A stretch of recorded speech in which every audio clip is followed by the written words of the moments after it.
একদিকে শাসক দলের গ্রাম থেকে গ্রামান্তরে উন্নয়নের ফিরিস্তি আর অন্যদিকে বিরোধী দল বিজেপির শাসক দলের বিরুদ্ধে দুর্নীতির অভিযোগে সরগরম হয়ে উঠেছে ইসলামপুর গ্রাম পঞ্চায়েত ও পঞ্চায়েত সমিতির নির্বাচনী লড়াই। বিগত 5 বছর ধরে ক্ষমতায় থাকা তৃণমূল কংগ্রেসের উত্তর দিনাজপুর জেলা সভাপতি কানাইলাল আগরওয়ালের দাবি, রাজ্যের মুখ্যমন্ত্রী মমতা বন্দ্যোপাধ্যায়ের উন্নয়নের নিরিখেই হবে এবারের ভোট। 26টি জেলা পরিষদের আসন, 9টি পঞ্চায়েত সমিতি এবং 98টি গ্রাম পঞ্চায়েতের সবকটি দখল করবে তৃণমূল কংগ্রেস। অন্যদিকে আবার রাজ্যের বিরোধী দল বিজেপির উত্তর দিনাজপুর জেলা সহসভাপতি সুরজিৎ সেনগুপ্তের অভিযোগ, সন্ত্রাস চালিয়ে মনোনয়ন জমা করতে দেয়নি তৃণমূল কংগ্রেস। মানুষ এবার শাসক দলের দুর্নীতির বিরুদ্ধে সরব হয়ে পঞ্চায়েত নির্বাচনে পরিবর্তন আনবে।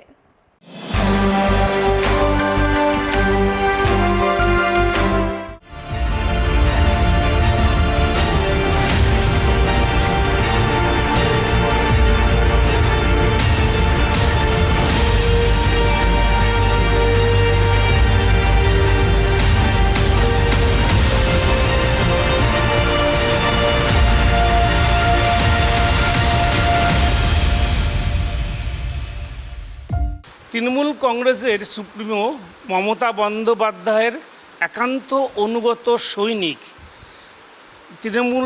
জেলা তৃণমূল কংগ্রেসের সভাপতি এবং 2021-এর নির্বাচনে যার নেতৃত্বে এই উত্তর দিনাজপুর জেলায় বিপুল জয় পেয়েছিল তৃণমূল কংগ্রেস, সেই জেলা তৃণমূল সভাপতি তথা ইসলামপুর পুরসভার চেয়ারম্যান কানাইলাল আগরওয়ালের সাথে আমরা কথা বলবো। কিভাবে তার রণকৌশল এই পঞ্চায়েতের নির্বাচনে গোটা জেলায় তিনি তৈরি করেছেন সেই কথাই শুনে নেব। কীভাবে শুরু করছেন বা কীভাবে রণকৌশলটা আপনাদের কী? মানে আমাদের উত্তর দিনাজপুর জেলায় সাংগঠনিক শক্তি খুব ভালো আমাদের তৃণমূল কংগ্রেসের। একদিকে আমাদের দলনেত্রী মাননীয় মমতা বন্দ্যোপাধ্যায়ের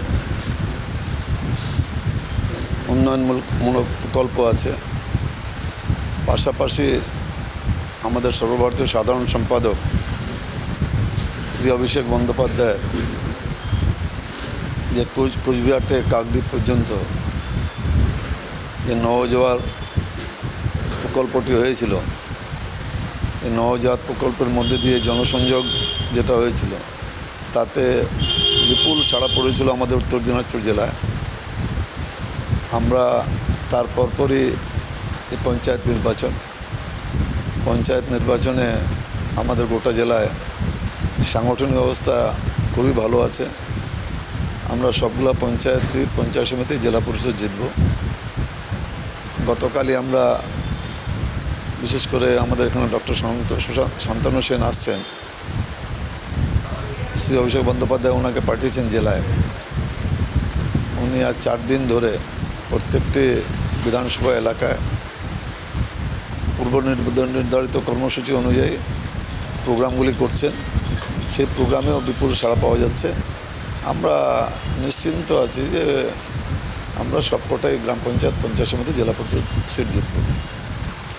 উত্তর দিনাজপুর জেলা শুধু নয়, গোটা রাজ্য জুড়ে দেখা যাচ্ছে যে কংগ্রেস, সিপিএম এবং বিজেপির একটা অলিখিত জোট তৈরি হয়েছে শাসক দলকে বিপর্যস্ত করার জন্য। এটাকে কীভাবে মোকাবিলা করবে? দেখুন, মহাজোট বলে তো ওদের কিছু নেই। ওরা যেখানে ওদের আনন্দই হবে তৃণমূল কংগ্রেসকে হারানোটাই উদ্দেশ্য। ওদের উদ্দেশ্য এটা না যে কংগ্রেসের বা সিপিএম বা বিজেপি ওরা জিততে চায়, এটা উদ্দেশ্য না। ওরা আনন্দ পাবে যদি তৃণমূল কংগ্রেস হারে। তো এখানে মহাজোট করলেও কোনো লাভ হবে না, জিতবে সব তৃণমূল কংগ্রেসের প্রার্থী। কেন গোটা বছর 365 দিনই তৃণমূল কংগ্রেসের কর্মীরাই মানুষের পাশে থাকে। যার যে কোনো প্রয়োজন হলে যদি 1 বোতল রক্তের যদি দরকার হয় তো সেখানে সে তৃণমূল কংগ্রেসের কর্মীকেই বলে যে ভাই আমার রুগী হাসপাতালে আছে বা নার্সিংহোমে আছে, তার 1 বোতল রক্ত লাগবে।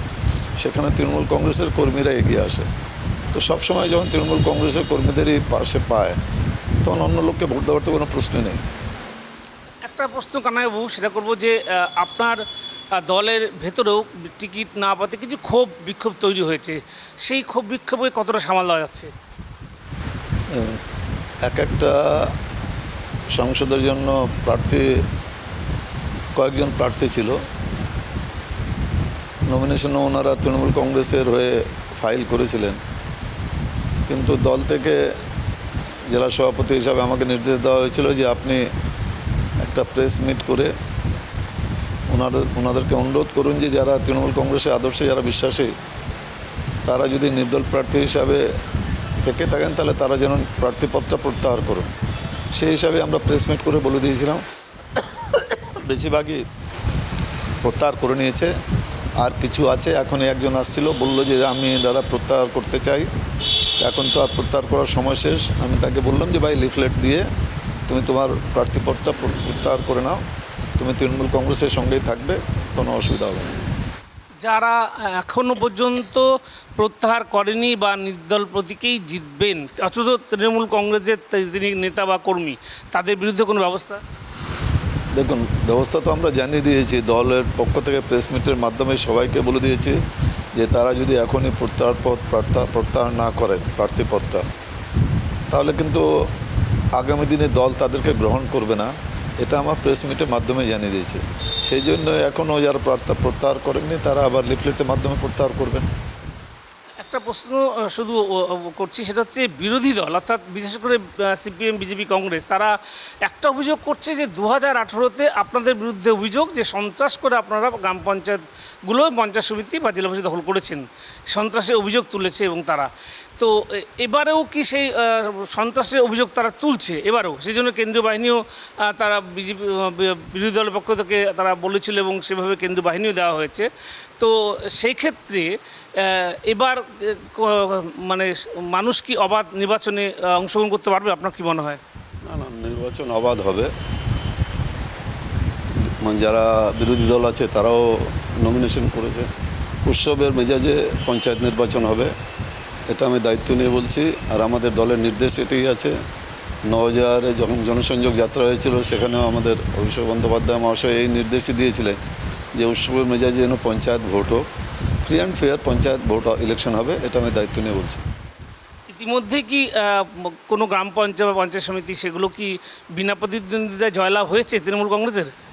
না, কিছু কিছু জায়গায় পঞ্চায়েতে কোনো প্রার্থী নেই, তো তারা বিনা প্রতিদ্বন্দ্বিতায় জিতেছে।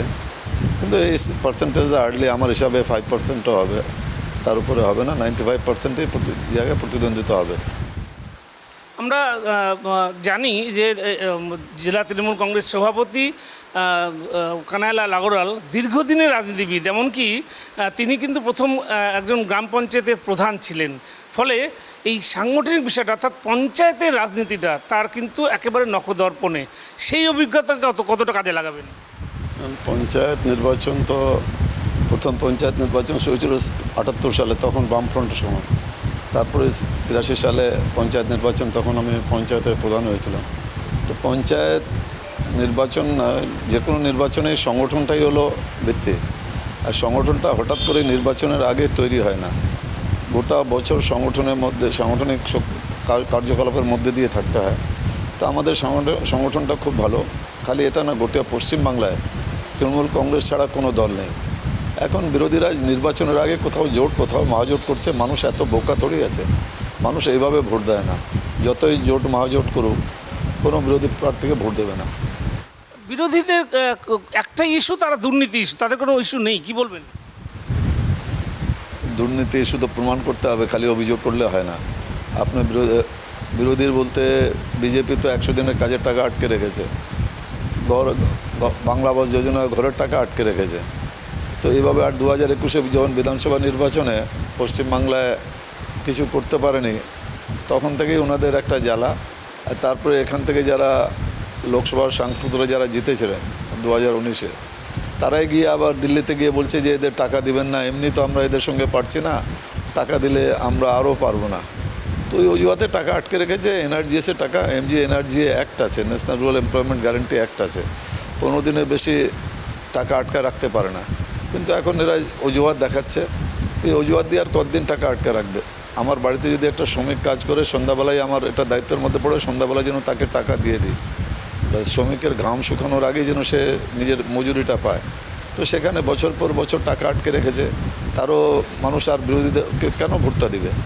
আবাস যোজনার টাকাটা আটকে রেখেছে, 11,36,000 ঘর আবাস যোজনার, সেটাও আটকে রেখেছে। এই কেন্দ্রীয় বঞ্চনার বিরুদ্ধে আমাদের নির্দেশ দেওয়া হয়েছিল যে আমরা প্রত্যেকটা গ্রাম পঞ্চায়েতে যাদের যাদের টাকা বাকি আছে, মান্নারেগার টাকা, এমজি এনার্জিসের টাকা যারা যারা পাবেন তারা যেন লিখিতভাবে দরখাস্ত করেন প্রাইম মিনিস্টারকে আর পিএনআরডি মন্ত্রী যিনি আছেন সেন্ট্রালের, গিরিরাজ সিংকে।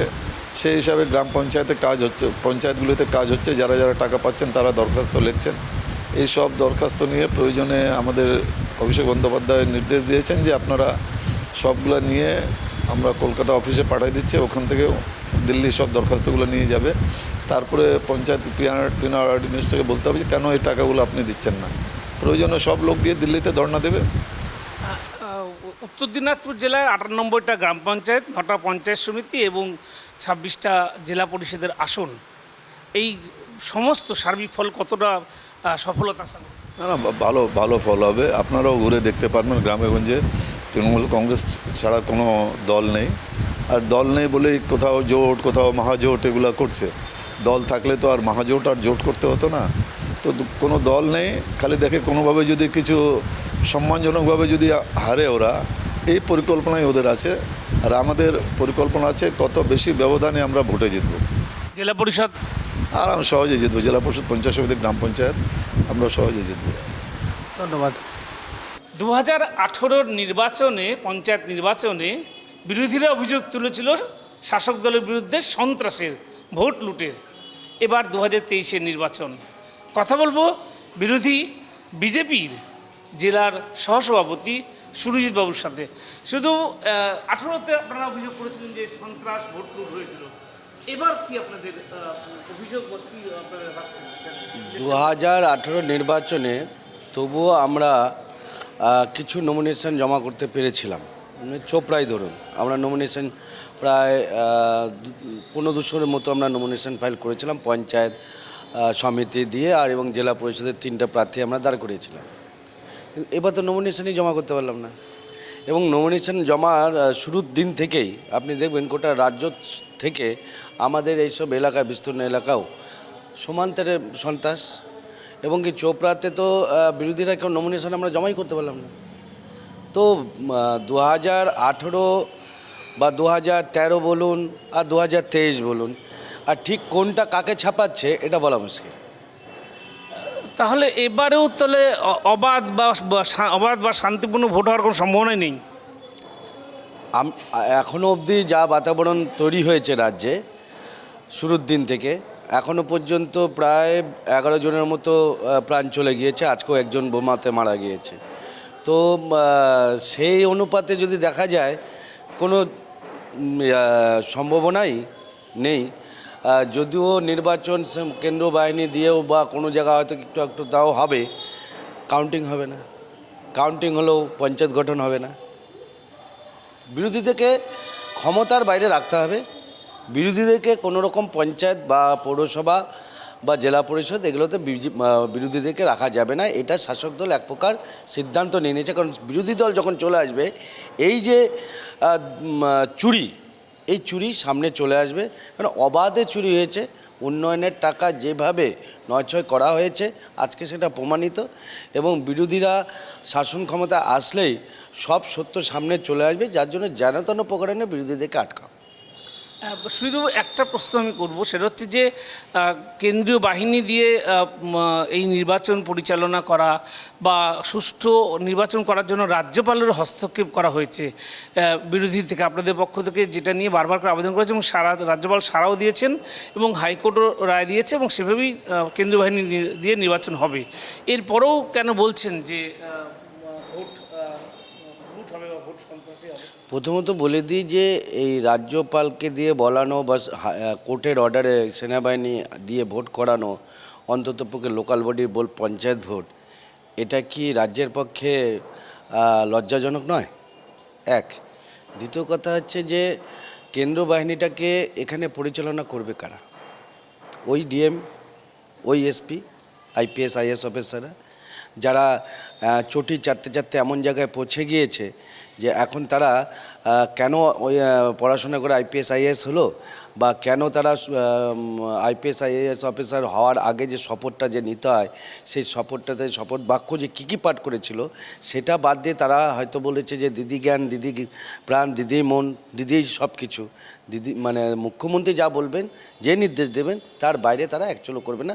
তাতে সংবিধানে যে শপথ বাক্য নিয়ে চলে সেটা চলে যাক। দেখুন, রাজ্যের বিষয়টা একদমই সম্পূর্ণ গোটা রাজ্যের বিষয় বলছি। আমি উত্তর দিনাজপুর জেলার কথাই বলছি। উত্তর দিনাজপুর জেলায় আপনারা যতগুলো আসনে লড়ছেন, আপনাদের রাজনৈতিক ইস্যু কী থাকছে? দেখুন, অবশ্যই রাজনৈতিক ইস্যু হচ্ছে উন্নয়ন। কারণ হচ্ছে যে আপনি যদি এখন গোটা জেলা জুড়ে এখনও দেখবেন, আমাদের এখানে দেশ স্বাধীন হওয়ার পরেও এখনও বহু জায়গা আছে যে এখনও বাসের শেকতে পার হতে হয়। এখনও ছাত্রছাত্রীরা বা মুমূর্ষু রুগী তারা আসতে পারে না, একটা ব্রিজ পর্যন্ত হয়নি, রাস্তাঘাট এখনও সমান্তরে কাঁচা আছে, এমন পাড়াগাঁয়ের রাস্তা আছে। এখানে আপনার এখানে একটা রুইয়া আদিবাসী পাড়া আছে। স্বাধীনতা আজকে প্রায় 75 বছর পার হয়ে গেল, আজকে তারা পাকা রাস্তা কেমন হয় তাদের কাছে স্বপ্নে একবার যায় দেখতে পারেন আপনারা সেই আদিবাসী পাড়াটার অবস্থা কী আছে। তো এই যে উন্নয়ন, সাধারণ পিছিয়ে পড়া সমাজের মানুষের এখনও পর্যন্ত সেই উন্নয়নটা হয়নি। কেন্দ্র থেকে প্রতিটা প্রকল্পে কোটি কোটি টাকা আসছে, রাজ্য সরকার যেগুলো নাম চুরি করে চালাচ্ছে সেই টাকাগুলো সমস্তটাই কেন্দ্রের টাকা বিভিন্ন প্রকল্পে। আমি আপনাদের মাধ্যম দিয়ে আমি তৃণমূলের নেতাদের বা শাসক দলকে আমি চ্যালেঞ্জ করতে পারি যে আপনারা কন্যাশ্রী বলুন তো, কন্যাশ্রী ফান্ডটা কোথা থেকে আসছে, আপনারা যুবশ্রী ফান্ডটা কোথা থেকে আসছে, আমি চ্যালেঞ্জ দিয়ে বলতে পারি। প্রধানমন্ত্রী আবাস যোজনা ঘর নাম বাদলে তোমরা চলছো, স্বচ্ছ ভারত শৌচালয়, সেই শৌচালয় তোমরা নির্মল বাংলা বলে চালাচ্ছ। তো ঠিক আছে, তাও ঠিক আছে, কিন্তু সেটা পৌঁছবে তো? সেটাও পৌঁছচ্ছে না। রাস্তা, প্রধানমন্ত্রী সড়ক যোজনার রাস্তা না করে রাস্তার টাকা গায়েব হয়ে যাচ্ছে, পুকুরে খনন না করে পুকুরের টাকা হাফিস হয়ে যাচ্ছে। তো এই উন্নয়ন হয়নি। এক হচ্ছে উন্নয়ন প্রতিটা মানুষের কাছে, যে গরিব মানুষের কাছে কেন্দ্র সরকারের যে উন্নয়নটা পৌঁছানো এক, আর এই যে দুর্নীতিবাজ, এই দুর্নীতিটাকে সামনে নিয়ে এসে স্বচ্ছ প্রশাসন গড়া হচ্ছে আমাদের লক্ষ্য। আজকেও ইসলামপুরে বিভিন্ন গ্রামীণ এলাকা বা আমাদের এই মানে জেলার বিভিন্ন গ্রামীণ এলাকায় যে স্বাস্থ্যকেন্দ্রগুলো, উপস্বাস্থ্যকেন্দ্রগুলো যেগুলো আছে সেগুলো অবস্থা দেখুন তো, স্বাস্থ্যের অবস্থাটা দেখুন। মুখ্যমন্ত্রী তো নিজেই স্বাস্থ্য দপ্তর ধরে বসে আছেন। মূলত অনুন্নয়ন এবং দুর্নীতি, এটাই আপনাদের মূল ইস্যু। অবশ্যই এটা নিয়েই তো আমাদের লড়াই, দুর্নীতির বিরুদ্ধে এবং উন্নয়ন করবার জন্য সঠিক মানুষের কাছে যাতে সরকারের প্রকল্পগুলো পৌঁছায়, সেটাকে লক্ষ্যে তো আমাদের লড়াই শাসক দলের সাথে, নাহলে আর কিসের লড়াই? এটা নিয়ে তো, এই দুর্নীতি নিয়ে তো আমরা গোটা রাজ্য জুড়ে লড়াই করছি, এবং শাসক দল তো ভয় পাচ্ছে এটাতেই যে বিরোধী দল যদি চলে আসে তাহলে তাদের যে দুর্নীতিটা আরও উজাগার হয়ে যাবে এবং আরও তাদেরকে জেলে যেতে হবে, যেটা জেলে যাচ্ছে, জেল যাত্রা তো শুরুই আছে, লাইন লেখাই আছে, একজনের পর একজন যাচ্ছে, বিভিন্ন চাকরি থেকে আরম্ভ করে, কয়লা থেকে আরম্ভ করে, বালি থেকে আরম্ভ করে। ভাইপো এই জেলে যাওয়ার ভয়তে নবজোয়ারের নাম দিয়ে বেরোলেন, সেখানেও পার পেলেন না, তো তারপরে ভোটটা ডেকে বসলেন, অকালে পঞ্চায়েত ভোট হঠাৎ করে ডেকে বসলেন। ভারতবর্ষের ইতিহাসে এইভাবে কোনো নির্বাচন কমিশন ডাকে না, কোনো তৈরি নেই, উনি নির্বাচন ডেকে বসলেন, কারণ ওখান থেকে অর্ডার পেয়েছে। উনি তো অ্যাকচুয়ালি মমতা বন্দ্যোপাধ্যায়ের বাড়ি চাকরিগিরি করতেন, আর সেইখান থেকে ওনাকে যা বলে পাঠানো হয়েছে সেমে উনি কাজ করছেন, যার জন্য আদালতের রায়টাকেও উনি অমান্য করছেন, রাজ্যপালের নির্দেশটাকেও উনি অমান্য করছেন। তখন উনি এতটাই প্রভাবশালী নিজেকে ভাবছেন যে ওনার কাছে ভারতীয় সংবিধান বলে কোনো জিনিস নেই।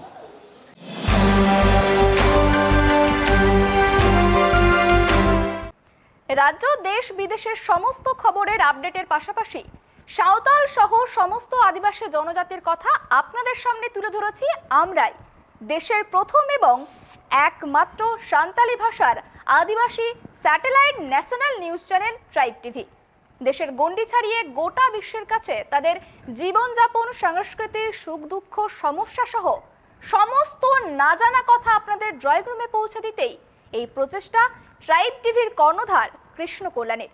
ট্রাইব টিভির সম্পূর্ণ ফ্রি চ্যানেল। যদি আপনি ট্রাইব টিভি দেখতে না পান তাহলে অবিলম্বে যোগাযোগ করুন আপনার স্থানীয় কেবল অপারেটরের সঙ্গে। আমাদের প্রচেষ্টার সঙ্গী হন আপনারাও।